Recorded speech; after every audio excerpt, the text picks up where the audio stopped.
Bismillahirrahmanirrahim. Assalamualaikum warahmatullahi wabarakatuh. Waalaikumsalam warahmatullahi wabarakatuh. Alhamdulillah, puji syukur kepada Allah Subhanahu wa taala yang mana pada sore hari ini kita telah diberinya kesehatan, kesempatan sehingga kita dapat melangkahkan kaki, mengayunkan tangan, yaitu untuk hadir ke rumah ibu ahli bait dalam rangka mungkin kegiatan rutin ibu-ibu. Dan tidak memperpanjang mukadimah, kedua kalinya salat beriring salam kepada Nabi besar Muhammad sallallahu alaihi wasallam dengan melafazkan Allahumma sholli ala sayyidina Muhammad wa ala ali sayyidina Muhammad.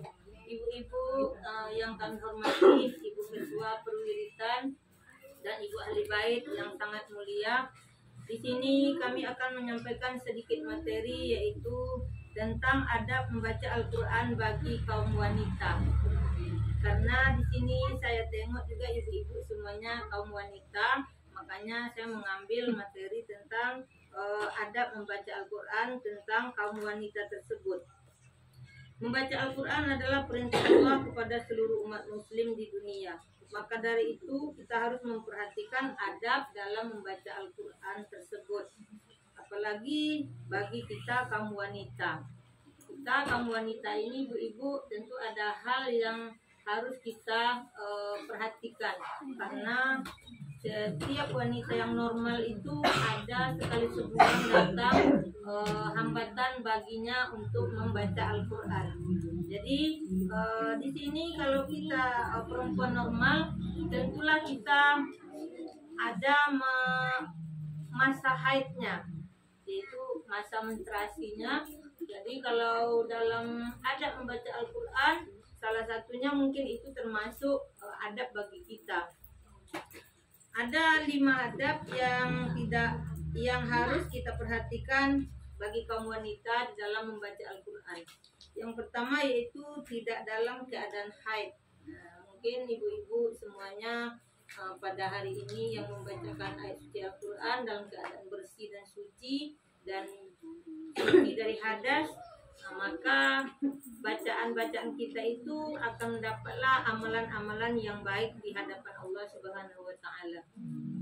Ada juga mungkin kita ini sifatnya ada keinginan dan kemauan untuk menghadiri majelis dalam membaca Al-Quran. Kita tadi membaca surah Yasin itu kan salah satu ayat suci Al-Quran, ibu-ibu. Mungkin karena kita semangat, kita tidak memperhatikan keadaan diri kita. Mungkin kita sedang haid, tapi karena semangat kita melapaskan dan juga memegang mushaf, yaitu Al-Quran tersebut. Jadi kalau bagi kita ibu-ibu ataupun wanita, kalau dalam keadaan haid tersebut, maka kita tidak diperbolehkan membaca dan memegang mushaf tersebut. Jadi apa solusinya? Ada solusinya alternatif yang lainnya, yaitu kita boleh mendengarkan dan kita menyimak. Jadi pahalanya itu akan dapat juga buat kita yang mendengar dan menyimak tersebut. Jadi tidak harus kita memegang dan membaca ketika kita sedang haid tersebut. Dan juga mungkin karena semangat kita lupa ya Bu ya. Namanya kita ibu-ibu, di rumahnya kita niatnya nggak akan membaca, tapi karena nanti menengok kawan-kawan semangat, kita semangat pula memegang mushaf tersebut. Ya, jadi untuk saat ini kami mengingatkan kepada ibu-ibu semua supaya dapat mengingat apa yang tidak dibolehkan bagi kita kaum wanita tersebut. Dan yang kedua yaitu kita membacanya dengan tartil. Tadi saya juga mendengar ibu-ibu semua, saya sendiri tidak bisa mengikuti karena lajunya ibu-ibu ya. Mungkin ada kerja mungkin yang belum tuntas tadi ya Bu ya. Ada juga mungkin janji yang belum ditepati karena wirid kita udah sore, jadi harus kita buruan menjelang maghrib. Mungkin seperti itu kita membacanya buru-buru.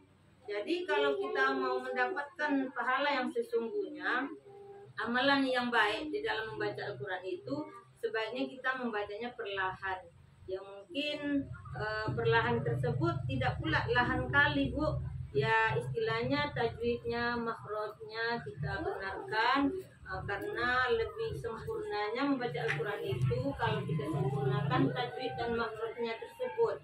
Jadi kalau ibu-ibu di rumah mungkin sudah sholat membaca Al-Quran, ya sebaiknya memperhatikan juga tempat yang bersih ataupun nanti hadap kita kemana. Kalau kita di rumah kan kita bisa ngatur, Bu, tapi kalau di tempat pengajian seperti ini kita tidak bisa mengatur kemana hadap, ke kiblat kemana, kita tidak bisa.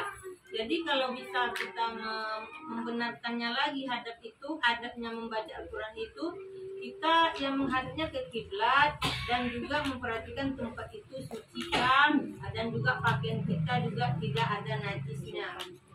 Itu adab yang kedua. Adab yang ketiga, ibu-ibu, membaca Al-Quran kita harus memulai dengan isti'azah. Isti'azah itu apa, ibu-ibu? Sebagaimana firman Allah Subhanahu wa taala, jika kalian membaca Al-Quran maka mintalah perlindungan kepada Allah,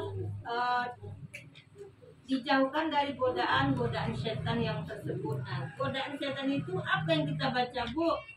Pasti ibu-ibu semua sudah bisa, karena ibu-ibu semua ini orangnya yang selalu membaca Al-Quran. Jadi kalau kita mau jauh dari setan, tentu kita membaca isti'adzah sebelum membaca Al-Quran supaya kita dijauhkan dari godaan setan tersebut. A'udzubillahi minasyaitonirrajim. Itu yang kita baca terlebih dahulunya supaya kita terhindar dari godaan setan. Jadi ibu-ibu mungkin karena buru-buru ya, Bu, ya, saking semangat juga membaca Al-Quran, langsung saja ke ayat. Nah, itu mungkin tertinggal minta tolong kepada Allahnya dari godaan setan tersebut tadi. Yang keempat, ibu-ibu, yaitu tentang membaca dalam keadaan tidak najis dan duduk yang sopan. Nah, jadi kita kalau membaca Al-Quran itu ya, kalau pergi bermajlis jelas kita bersih, tadinya mandi, berwudu, siap sholat asar, kita berangkat. Tetapi nanti mungkin ada suatu saat kita membaca Al-Quran di tempat mana gitu, kita tidak memperhatikan lagi, saking kita mengamalkan surat-surat apa yang kita amalkan sehari-hari, kita tidak memperhatikan lagi tempat yang kita duduki ataupun baju yang kita pakai. Bisa juga orang yang bernajis itu membaca Al-Quran, Bu, tetapi pahalanya itu tidak ada. Jadi lebih baiklah kita bersih, suci dari najis tersebut supaya kita meraih pahala yang besar dari Allah Subhanahu wa taala.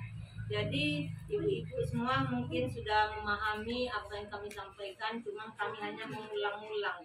Kalau ibu-ibu lupa tadinya tentang isti'adzah, mungkin akan membaca selanjutnya ibu-ibu akan mengingat, karena penting sekali isti'adzah itu kita terapkan untuk memulai membaca Al-Quran. Karena itu kita minta perlindungan dari Allah dari godaan setan yang terkutuk. Sebenarnya, Bu, kita dalam membaca itu banyak sekali halnya. Kadang-kadang kita siap membaca isti'adzah, datang orang memanggil ada urusan, berhenti lagi kita membaca, berarti itu suatu godaan setan sebenarnya, Bu. Tapi kita tidak sadar apakah itu godaan setan atau macam mana. Ada juga kita sedang mulai membaca Al-Quran, ada anaknya yang sedang nangis. Nah, jadi mana yang lebih baik dahulu kita tengok? Tentu anak menangis itu mungkin semacam godaan setan juga, supaya kita tidak bisa lagi mengulangi bacaan tersebut. Itu salah satunya godaan setan yang tidak kita ketahui. Godaan setan itu tidak dari setan saja, Bu, tapi melalui manusia, melalui keluarga, melalui suami sendiri juga bisa, apalagi melalui anak. Kadang kita mulai membaca Al-Quran, anak minta sesuatu, nah akhirnya kita emosi, di situ termasuk godaan setan yang terkutuk. Jadi ibu-ibu, hanya sedikit materi yang kami sampaikan. Mudah-mudahan ini menjadi suatu manfaat bagi ibu-ibu semua, bisa diterapkan dalam kehidupan sehari-hari juga. Dan kami mohon maaf yang sebesar-besarnya. Akhir kata kami akhiri, wabillahi taufiq wal hidayah. Wassalamualaikum warahmatullahi wabarakatuh. Waalaikumsalam warahmatullahi wabarakatuh.